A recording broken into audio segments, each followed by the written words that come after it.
Shri Khatu Shyam PCB repair में स्वागत है दोस्तों। आज एक मेरे पास डाइकन की पीसीबी रिपेयर होने के लिए आई है। इसमें प्रॉब्लम क्या है मुझे भी नहीं पता है। कस्टमर का कहना है कि इसका जो आउटडोर है डायरेक्ट जल जाता है। उस कंडीशन में होता क्या है कि एक रिले लगी होती है वो ख़राब होती है ज़्यादातर। तो कुछ बेसिक नॉलेज जानकारी आपको दे देता हूँ, जैसे कि आपको प्रॉब्लम ना हो पीसीबी रिपेयर में। जितने भी मेरे नए टेक्नीशियन भाई इस काम को सीखना चाहते हैं तो इस वीडियो को पूरा वॉच करें और फ्री में सीखें। मैं कोई पैसा नहीं ले रहा हूँ सिखाने का, और कुछ बेसिक नॉलेज जानकारी भी दे दूँ और आपको बारीकी से सेक्शन के बारे में बताऊँगा, जिससे कि आपको पीसीबी रिपेयर करने में कोई प्रॉब्लम नहीं होगी। तो हमारा ये फ्यूज लगा हुआ है, इस पर आपको दिख रहा होगा फ्यूज पे जंपर मार रखा है कस्टमर ने, ये दिख रहा है ना। इसके बाद क्या है कि हमारी लाइन न्यूट्रल की सप्लाई है। तो हमारा तुमको मैं बता दूं पहले, ये हमारी लाइन की सप्लाई है, ये हमारा न्यूट्रल है, ये हमारा कंप्रेसर का वायर है। तो ये जो रिले लगी हुई है, अगर कंप्रेसर चल रहा है डायरेक्टली 3 मिनट बाद चलना चाहिए। जैसे एसी ऑन किया कंप्रेसर आउटडोर चल जाता है, तो इसका मतलब ये रिले हमारी ख़राब है। वो भी अभी मैं चेंज करूँगा और दिखाऊँगा। तो ये तो फॉल्ट क्लियर है, 100% है। पर कुछ बेसिक नॉलेज जानकारी आपको दे दूं, जैसे कि आपको कोई प्रॉब्लम ना हो। तो ये फ्यूज से होते हुए सप्लाई हमारे यहाँ कॉयल पे जाएगी, कॉयल से फिर हमारे यहाँ पे एसी बोल्ट जाएंगे ब्रिज रेक्टिफायर, फिर यहाँ से हमारे डीसी बोल्ट निकलेंगे, वो दोनों इस कैपेसिटर पे जाएंगे। फिर दोस्तों कैपेसिटर से सप्लाई होते हुए हमारा जो एसएमपीएस ट्रांसफार्मर जो लगा हुआ है यहाँ पे, तो यहाँ वोल्टेज जाएंगे। फिर ये क्या करेगा, ये एसएमपीएस ट्रांसफार्मर 12 वोल्ट और 15 वोल्ट की सप्लाई पास करेगा।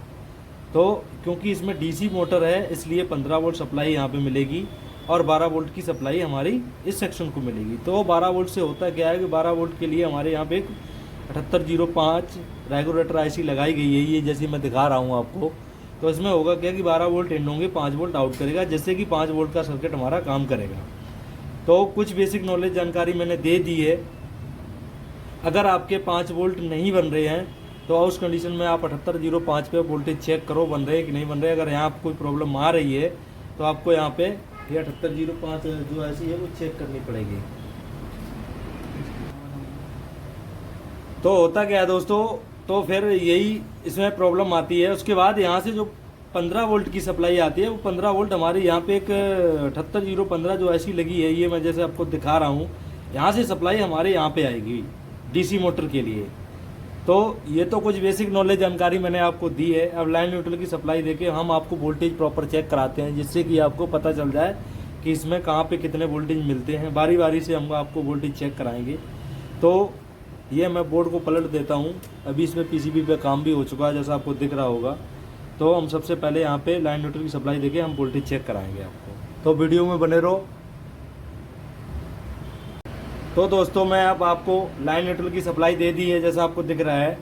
इसमें भी हमारा इंडिकेटर आ रहा है, दिख रहा है ना। तो अब मैं इसमें आपको बारी बारी से वोल्टेज चेक करा दूं कहाँ हमको कितने वोल्टेज मिलने चाहिए। तो हम थोड़ा बोर्ड को पलट लेता हूं, क्योंकि इसमें सप्लाई चल रही है, तो थोड़ा होशियारी से काम करें, नहीं तो आपको करंट लग सकता है। तो मैंने अब मल्टीमीटर को AC रेंज पे कनेक्ट कर लिया है। तो हम सबसे पहले हम यहाँ पे वोल्टेज चेक करेंगे कि हमें कितने वोल्टेज मिल रहे हैं। तो हमको 253 वोल्ट यहाँ मिल रहे हैं AC में। फिर ऐसे ही हम फिर यहाँ चेक करेंगे, 253 वोल्ट मिल रहे हैं। फिर दोस्तों हम सीधे आएंगे अपने ब्रिज रेक्टिफायर पे। तो ब्रिज रेक्टिफायर पे मुझे 253-52 वोल्ट मिल रहे हैं। अब यहाँ से होगा कि आप ब्रिज रेक्टिफायर से दोस्तों यहाँ से AC वोल्ट आ रहे हैं, पर ये आउट DC वोल्ट करेगा। तो मुझे वोल्टेज DC वोल्टेज चेक करने हैं, क्योंकि मल्टीमीटर को मैं DC मोड पे ले जाता हूँ, तभी चेक कर पाएंगे हम। तो ये देखो हम दिखा रहे हैं 345 वोल्ट DC मिल रहे हैं। तो ये सप्लाई सीधी हमारी 2 कैपेसिटर जो पैरेलल में लगाए गए हैं, इतनी ही सप्लाई हमें यहाँ कैपेसिटर पे मिलनी चाहिए। तो यहाँ पे 2 कैपेसिटर का प्रयोग लिया गया है। वोल्टेज जो है मतलब 2 भागों में बढ़ जाएंगे, तो 172 और प्लस इतने 172, यहाँ पे भी इतने ही वोल्टेज मिलेंगे, 172-73 के आसपास। फिर होगा क्या दोस्तों, यहाँ से सप्लाई हमारी सीधी यहाँ से चली जाएगी। तो दोस्तों एसएमपीएस ट्रांसफार्मर पर, तो अब एसएमपीएस पे 12 वोल्ट निकलेंगे और 15 वोल्ट निकलेंगे। वो आपको कैसे चेक करना है वो मैं आपको दिखा देता हूँ। बोर्ड को पलट लेता हूँ, जैसे कि हम बोर्ड को पलट लिया हूँ। तो यहाँ पे हमें एक डाई बोर्ड लगाया गया है। तो हम सबसे पहले अब क्या चेक करेंगे कि यहाँ पे एक रेगुलेटर ऐसी लगी हुई है, यहाँ हमको 345 वोल्ट 42 वोल्टेज के आसपास मिल रहे हैं। अगर यहाँ पे एसएमपीएस पे ये आईसी लगाई गई है, अगर यहाँ आपको 345 वोल्ट नहीं मिल रहे हैं तो आपको इस सेक्शन को आपको चेक करना पड़ेगा। इस सेक्शन को चेक करना पड़ेगा। हो सकता है ये आईसी भी ख़राब हो सकती है। जब ये आईसी ख़राब होगी तो ये एसएमपीएस को वोल्टेज नहीं देगा और 5 वोल्ट 12 वोल्ट 15 वोल्ट नहीं बनेंगे। उस कंडीशन में क्या होगा दोस्तों, आपका सर्किट काम नहीं करेगा। तो हम आपको बारी बारी से इसलिए चेक करा रहा हूँ वोल्टेज, जैसे कि आपको दिक्कत ना हो। अब मैं यहाँ कितने वोल्टेज हमको मिल रहे हैं, देखो यहाँ मुझे 5 वोल्ट आउट कर रहा है और 12 वोल्ट इन करेगा, यानी कि 8 वोल्ट कर रहा है। यानी कि ये वोल्टेज जो यहाँ पे कैपेसिटर लगाए गए हैं ये यानी 7805 आईसी यहाँ पे लगी है। तो ये सेक्शन हमारा काम कर रहा है। अब दोस्तों इसमें जो 7815 जो आईसी लगी हुई है वो आईसी लगी हुई है, मैं आपको दिखा दूँ। ये यहाँ पे ये आईसी जो लगी हुई है 7815 लगी हुई है आईसी। तो यहाँ हमको 12 वोल्ट और 15 वोल्ट के लगभग मिलेंगे। तो यहाँ हमको कितने वोल्ट मिल रहे हैं, 2 पॉइंट कुछ वोल्ट मिल रहे हैं। ऑटो कपलर के माध्यम से यहाँ वोल्टेज जाते हैं। तो यहाँ 12 वोल्ट देखो इन हो रहे हैं और 2 पॉइंट वोल्ट। तो यहाँ पे फिर मैं क्या चेक करूँगा आपको, यहाँ पे मैं दिखाता हूँ कि हमको यहाँ वोल्टेज,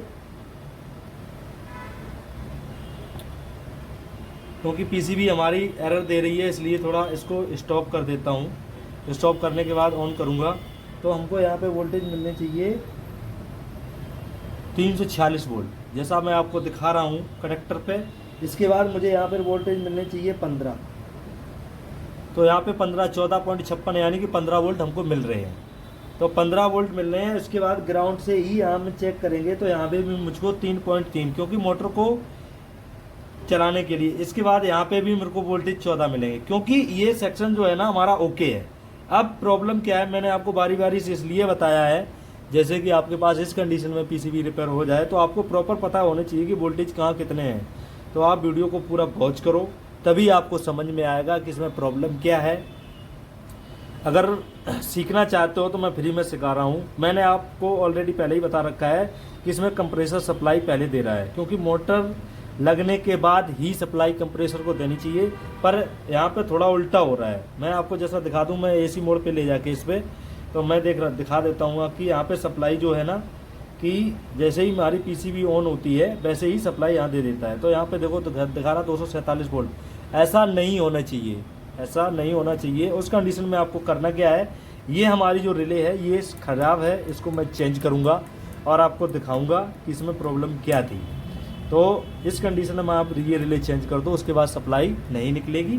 तो दोस्तों वीडियो में बने रहो, लाइक करो, कमेंट करो, शेयर ज़रूर करो, जिससे कि आपको समझ में आएगा कि मैंने बताया क्या है दोस्तों। तो वीडियो में बने रहो। अभी मैं तुमको चेक कराऊंगा रिले चेंज करने के बाद। अभी मैं बोर्ड को पलट लेता हूं, इसके बाद रिले चेंज करके मैं आपको दिखाता हूं। तो दोस्तों अब मैं ये रिले लगाने जा रहा हूं। ये मेरी ठीक रिले है, ये हमारी ख़राब रिले है। तो ख़राब मैं फेंक देता हूं उधर, ये मैं सही लगाता हूं रिले। इसके बाद आपको दिखाता हूं सप्लाई लगा के कि हमारी सप्लाई काम कर रही है या नहीं कर रही है। तो ये मैंने रिले लगा दी है दोस्तों। रिले लगाने के बाद मैं इस पर करता हूँ सोल्ड जल्दी जल्दी से, जैसे कि आपको दिखाई दे। ये मैंने सोल्ड कर दिया यहाँ पे। और ये हमारा थोड़ा,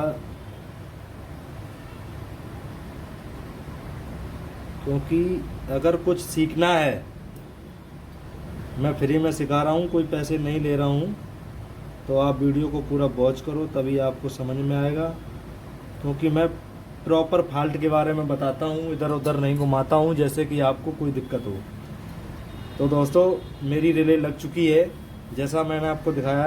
लाइन न्यूट्रल की सप्लाई भी लगी है। अब मैं इसमें लाइन न्यूट्रल की सप्लाई दूंगा। पहले हम इस कंप्रेसर वाले वायर पे मल्टीमीटर लगा लेता हूँ और एक लगा लेता हूँ न्यूट्रल पे। जैसे कि जो पहले कंडीशन थी वही कंडीशन अगर है तो हमारी रिले ख़राब है। तो मैंने ये लगा दिया, कार्ड हमारा हो गया ऑन, जैसा आपको दिखा रहा हूँ। पर यहाँ वोल्टेज नहीं आई। तो ये क्या था कि पहले जैसे ही हम लाइन न्यूट्रल की सप्लाई देते थे तो हमारी सप्लाई बाहर निकाल देता था।